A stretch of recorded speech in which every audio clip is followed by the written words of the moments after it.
మా ఊర్లో పెద్దవాళ్ళ కంటే కూడా చిన్నపిల్లలే వినాయకుడి బొమ్మలు తెచ్చుకుంటారనమాట.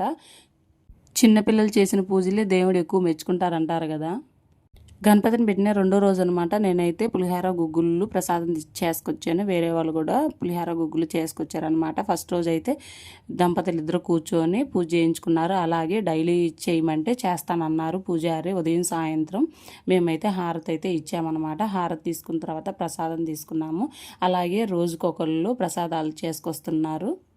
ప్రతి సంవత్సరం పెడతారనమాట మా ఊర్లో పిల్లలు. చాలా అంటే చాలా బాగా చేసుకుంటారు. అలాగే పక్క బజార్లో గణపతిని పెట్టారు. అక్కడ కూడా వెళ్ళొచ్చాను. చూడండి పిల్లలు నైట్ మేమే పడుకుంటామని అనేసి ఎలాంటి భయం అనేది లేకుండా వాళ్ళే పడుకుంటున్నారనమాట. నలుగురితో కలిసి ఉంటే వాళ్ళకి అది ఒక ఎంజాయ్మెంట్ కదా. 2 చోట్ల ప్రసాదాలు తిన్నా కూడా వాళ్ళకి నైట్ ఆకలి అవుతుందంట. మన ఇంట్లో తినమంటే అసలు తినరు. అలాగే వాళ్ళ ఒంట్లోకి వినాయకుడు ప్రవేశించాడేమో అనిపిస్తుంది. ఈ ఊర్లో కూడా ఇలాగే గణపతిని తెచ్చుకొని పిల్లలు పూజ చేసుకుంటారా? కామెంట్ చేయండి.